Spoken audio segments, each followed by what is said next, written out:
नमस्कार दोस्तों, मैं हूं मुकेश सिंह और अभी आप मेरे साथ देख रहे हैं द न्यूज 19।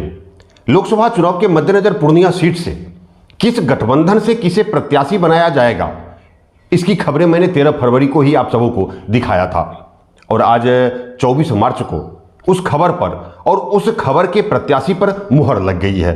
यानी द न्यूज 19 का आकलन सही साबित हो गया है। मुहर यह है कि मैंने उस वीडियो में यह कहा था कि हर हाल में पूर्णिया लोकसभा सीट जदयू के ही खाते में जाएगी और संतोष कुशवाहा ही प्रत्याशी होंगे। यह खबर मैंने 13 फरवरी 2024 को रिलीज किया था और 24 मार्च 2024 को इस बात की तब पुष्टि हो गई जब जदयू के प्रदेश अध्यक्ष ने जदयू प्रत्याशियों के नाम की सूची जारी की। पहले 13 फरवरी को जो आकलन मैंने किया था उसका वीडियो और पूर्व प्रदेश अध्यक्ष वशिष्ठ नारायण सिंह ने जो प्रेस के सामने घोषणा की उसे सुन लीजिए। फिर इस बात की भी आज हम चर्चा करेंगे कि इंडिया गठबंधन से पप्पू यादव प्रत्याशी होंगे या फिर बीमा भारती होंगी प्रत्याशी। और आगे आपको यह भी इस वीडियो में बताएंगे कि पूर्व सांसद पप्पू सिंह 2024 के चुनाव में क्या करने वाले हैं और अब एनडीए गठबंधन के प्रत्याशी संतोष कुशवाहा का क्या होने वाला है। वर्तमान राजनीतिक परिप्रेक्ष्य में यदि देखा जाए तो एनडीए गठबंधन की ओर से संतोष कुशवाहा के ही प्रत्याशी होने की प्रबल संभावना है। अब आप यहां कहेंगे कि आप कैसे कह सकते हैं कि संतोष कुशवाहा ही प्रत्याशी होंगे एनडीए गठबंधन से? आप किस विश्वास के साथ कह रहे हैं कि संतोष कुशवाहा ही पूर्णिया से एनडीए के प्रत्याशी होने वाले हैं?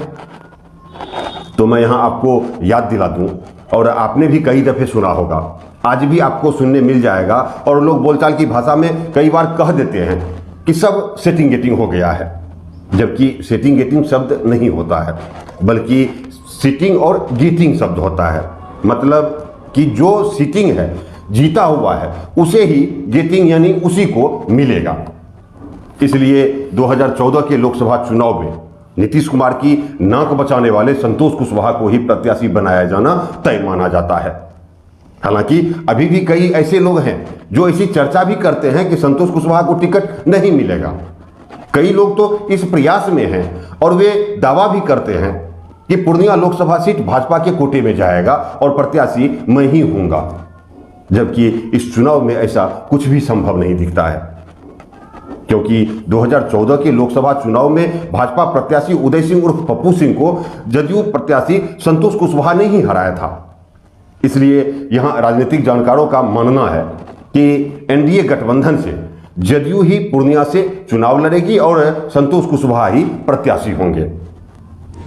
सुपौल से श्री दिलेश्वर कामत जी उम्मीदवार होंगे। कटिहार से दुलाल चंद गोस्वामी जी पार्टी के प्रत्याशी होंगे। पूर्णिया से श्री संतोष कुमार जी उम्मीदवार होंगे। तो सुन लिया ना अपने एक आकलन, मैंने 13 फरवरी को किया था, जो सच साबित हो गया कि संतोष कुशवाहा ही पूर्णिया लोकसभा से जदयू के टिकट पर एनडीए प्रत्याशी होंगे। चलिए अब हम इस बात की भी चर्चा करते हैं कि एनडीए प्रत्याशी संतोष कुशवाहा को चुनौती कौन देंगे, क्योंकि जदयू के विधायक बीमा भारती ने जदयू को छोड़कर राजद की सदस्यता ले ली है और अब यह तय हो गया है कि पूर्णिया लोकसभा क्षेत्र से बीमा भारती राजद के टिकट पर चुनाव लड़ेंगी। ऐसे में अब आपके दिमाग में आ रहा होगा कि फिर पप्पू यादव क्या करेंगे, जिसने अपनी 8 साल की बनी बनाई सजी सजाई जन अधिकार पार्टी को कांग्रेस में मर्ज करवा दिया, जिसने पिछले 1 साल से पूरे लोकसभा में गली गली घूमा और प्रणाम पूर्णिया के तहत रंगभूमि मैदान में 9 मार्च को महारैली किया, उनका क्या होगा? पप्पू यादव अब क्या करेंगे? तो जैसा कि अब तक आपने पप्पू यादव का ये पोस्टर देख लिया होगा, जिसमें उन्होंने यह जता दिया है कि वो हर हाल में पूर्णिया से ही चुनाव लड़ेंगे, क्योंकि उन्होंने पोस्टर में लिखा है दुनिया छोड़ देंगे लेकिन पूर्णिया नहीं छोड़ेंगे। तो अब आप इस पोस्टर से बखूबी समझ गए होंगे कि पप्पू यादव पूर्णिया से ही नामांकन दाखिल करने वाले हैं। यहां आपके मन में यह सवाल भी पैदा ले रहा होगा कि कांग्रेस और राजद का गठबंधन है, तो फिर दोनों दल से प्रत्याशी कैसे हो सकते हैं एक ही लोकसभा क्षेत्र में? तो आप जान लीजिए कि पप्पू यादव कांग्रेस के समर्थित प्रत्याशी होंगे, या फिर जिस तरीके से अभी तक बिहार में इंडिया गठबंधन के सीट शेयरिंग का फॉर्मूला तय नहीं हो पाया है और लगातार लालू यादव अपने प्रत्याशियों को टिकट देते चले जा रहे हैं, वैसे में यह कहना मुश्किल नहीं है कि इंडिया गठबंधन बिहार में टूट भी सकता है और फिर कांग्रेस लेफ्ट के साथ बिहार में चुनाव लड़ सकती है।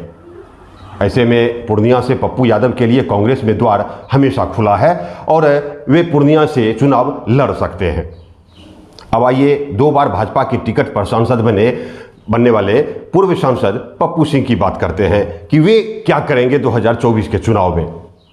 तो जैसा कि आप सभी जानते हैं, भाजपा के टिकट पर जदयू प्रत्याशी संतोष कुशवाहा ने उन्हें 2014 में हराया। फिर 2019 में जब जदयू एनडीए में शामिल था, उस चुनाव में पप्पू सिंह कांग्रेस के टिकट पर चुनाव मैदान में थे और 3.25 लाख वोटों से चुनाव हार गए।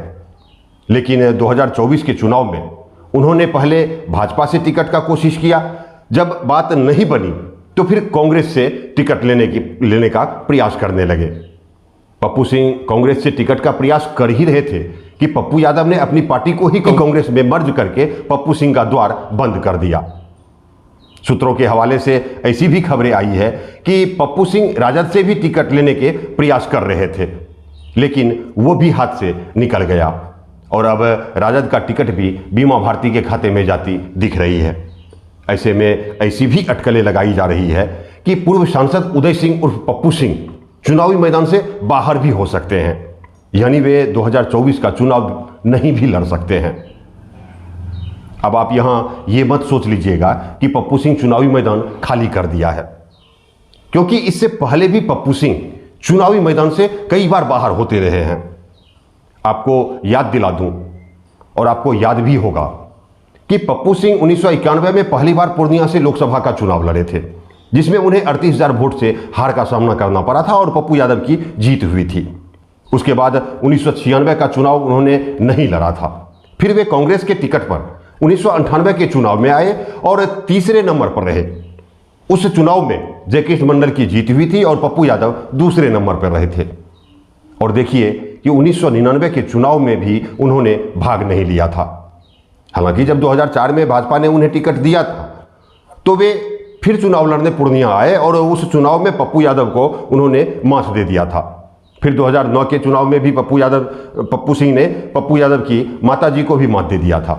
लेकिन 2014 और 2019 में उन्हें जबरदस्त हार मिली और अब जब 2024 के चुनाव में कोई दल उन्हें टिकट नहीं दिया तो वे अपने पुराने नीति पर आ गए और मौजूदा वक्त में वे पूरी तरीके से चुनावी मैदान से बाहर नजर आ रहे हैं।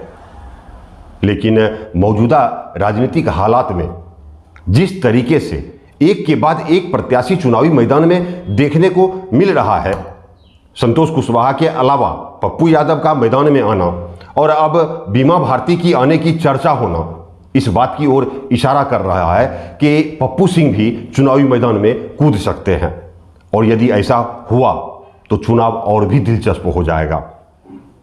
अब आइए चर्चा करते हैं हम कि ऐसे हालात में एनडीए प्रत्याशी संतोष कुशवाहा का क्या होगा।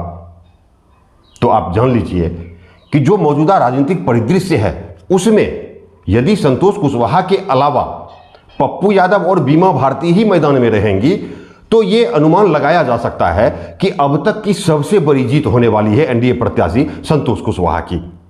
यानी 2024 के चुनाव में संतोष कुशवाहा ही सांसद होंगे और वे चुनावी इतिहास के दूसरे सांसद बन जाएंगे जिन्होंने पूर्णिया लोकसभा से जीत की हैट्रिक लगाई। जानते हैं इसका मूल कारण क्या होगा?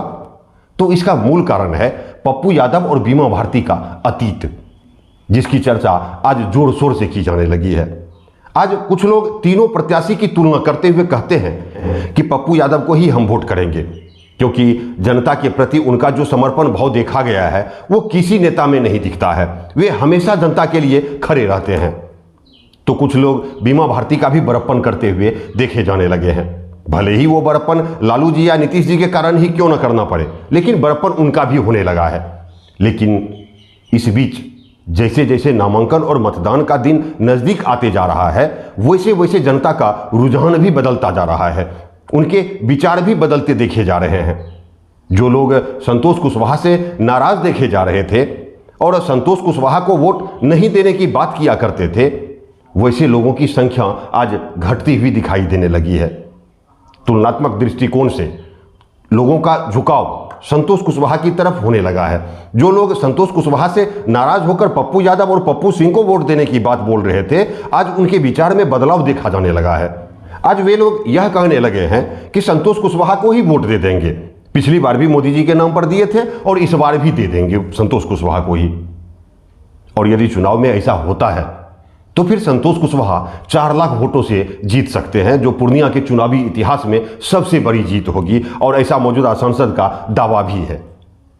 हाँ, यदि इस बीच में पूर्व सांसद उदय सिंह चुनावी मैदान में आ जाते हैं तो फिर जीत का अंतर काफी कम हो सकता है और फिर संतोष कुशवाहा की जिस जीत की बात अभी मैं कर रहा हूं वो परिणाम भी पलट सकता है।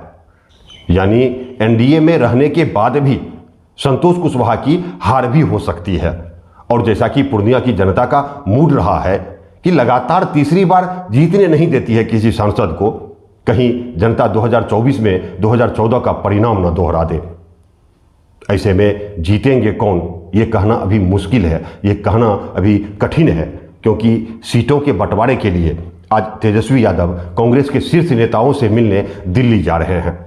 तेजस्वी यादव और कांग्रेस नेताओं के मुलाकात के बाद क्या नतीजा आता है, हमें उस नतीजे का भी इंतजार करना चाहिए, क्योंकि जिस तरीके से हर दिन और हर पल राजनीतिक दृश्य बदलते जा रहे हैं, वैसे में यह कहना सही होगा कि कहीं इंडिया गठबंधन टूट ना जाए या फिर पप्पू यादव को पूर्णिया छोड़ना ना पड़ जाए। ऐसे में पप्पू यादव का वो प्रण भी याद रखना जरूरी है जिसमें वो कह रहे हैं कि दुनिया छोड़ देंगे लेकिन पूर्णिया नहीं छोड़ेंगे। बहुत बहुत धन्यवाद, बहुत बहुत धन्यवाद।